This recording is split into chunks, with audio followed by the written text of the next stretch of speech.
Hai bunda-bunda semua, apa kabarnya? Ketemu lagi dengan aku Renia di program persembahan untuk bunda bersama tim Mata Indonesia TV. Bunda yang cerdas, keluarga bahagia. Bun, hari ini aku punya topik nih. Tapi aku kasih sedikit prolognya dulu ya. Menurut beberapa pakar olahraga atau aktivitas fisik bagus untuk mencegah dan memperlambat kepikunan. Olahraga juga baik untuk mengurangi faktor resiko berbagai penyakit kronis yang tidak menular seperti obesitas, diabetes, penyakit jantung, dan stroke. Nah, dari informasi yang barusan, udah ketahuan belum? Episode kali ini aku akan membahas soal apa?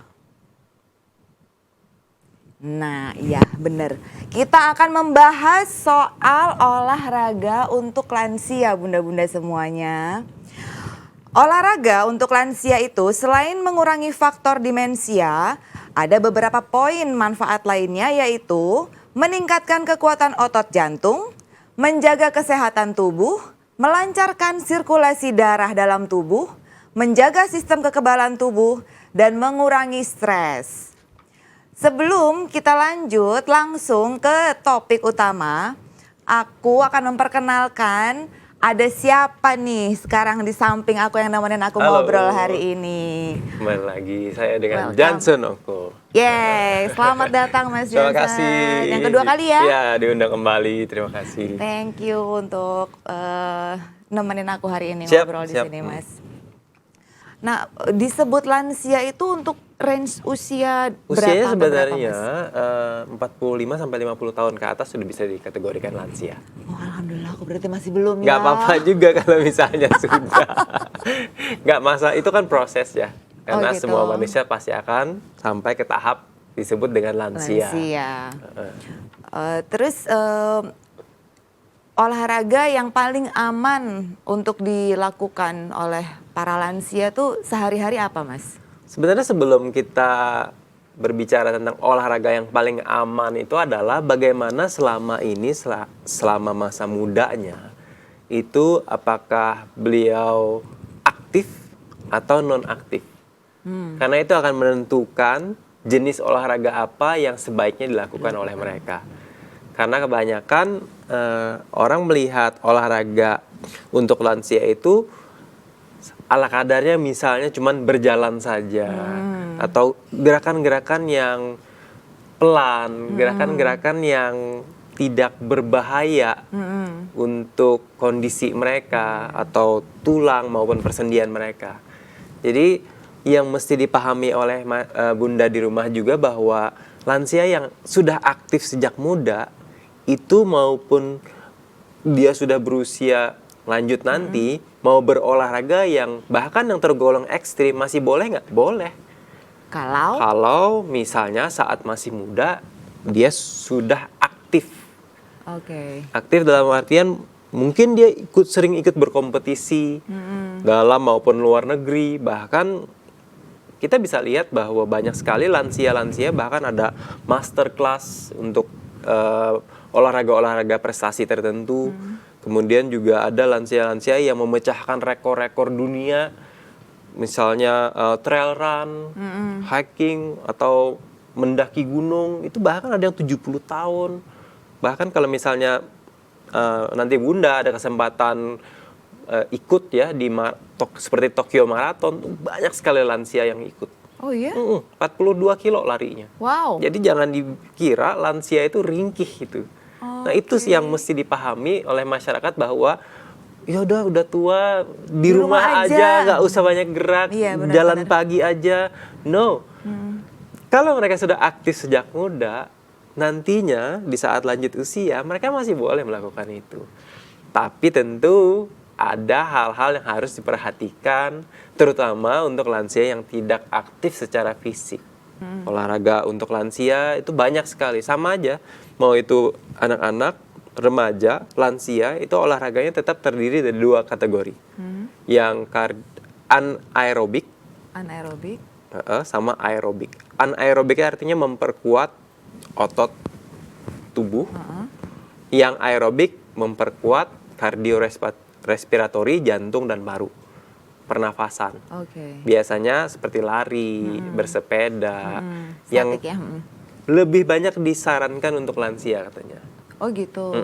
Jadi olahraga itu kategori paling gampangnya 2 itu tadi. Anaerobik seperti weight training, angkat beban, kemudian bisa juga body weight training. Pokoknya yang menggunakan beban bantuan untuk menambah tension atau tekanannya untuk merangsang otot kita bekerja, itu anaerobik. Kemudian ada juga olahraga aerobik yang memperkuat jantung, organ-organ pernapasan. Nah dari 2 ini nih Mas, yang sebaiknya kalau kita pas olahraga, yang dilakuin yang mana dulu nih? Nah sebelum menentukan mana yang lebih baik, kita harus tahu dulu fase penuaan, fase senescence. Itu memang banyak sekali penyakit-penyakit degeneratif yang akan mendatangi lansia. Makanya kalau misalnya ada yang ngomong Alzheimer, kemudian ada penurunan yang seperti yang tadi dijelaskan oleh Mbak di depan, itu yang namanya penyakit bisa dihindari. Jadi jangan pernah bilang itu penyakitnya orang tua. Ya memang udah tua, biarin aja. Iya betul, banyak sekali yang gitu. Jadi sudah berpasrah diri dan juga dikelilingi orang-orang yang percaya bahwa penyakit itu memang khusus untuk orang tua. Contohnya seperti diabetes saja.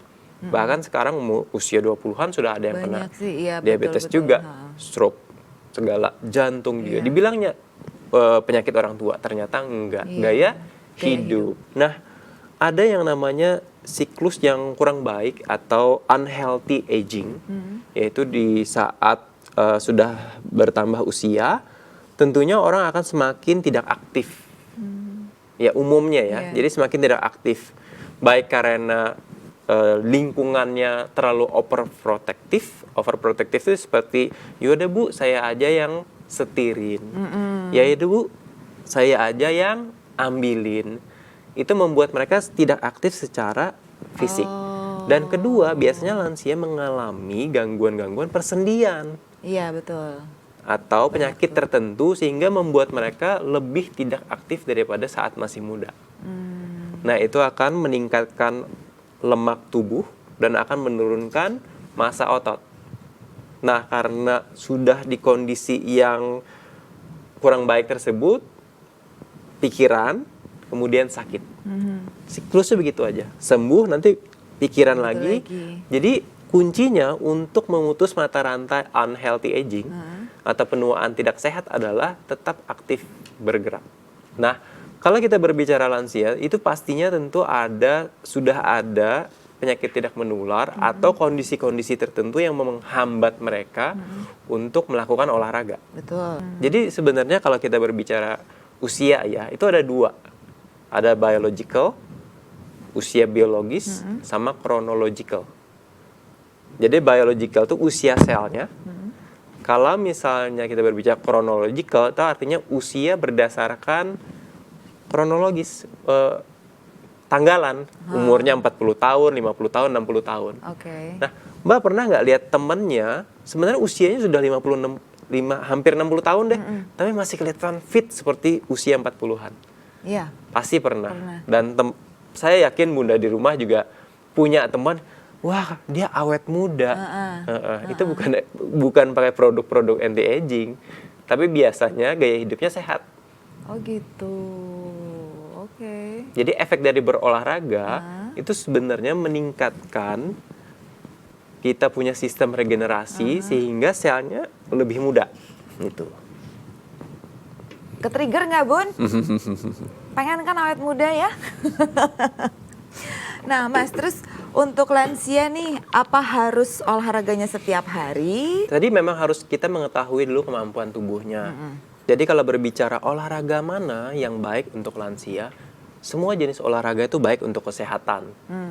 Namun untuk menghambat penurunan massa otot dan juga penimbunan lemak tubuh, olahraga yang terbaik untuk lansia tentunya olahraga yang dapat merangsang kekuatan otot mereka. Jadi kalau misalnya ototnya kuat, postur tubuhnya, fungsi motoriknya tetap baik. Oke, nanti kita akan lanjut lagi Masih ya Mas banyak ya banget di yang saya segmen bisa 2 share ya. Nah, bunda-bunda, message-nya di segmen 1 ini, sayang sama orang tua boleh, Ya, tapi jangan dilarang-larang mereka untuk beraktivitas walaupun di sekitaran rumah ya. I'll be back. Tunggu ya, jangan kemana-mana.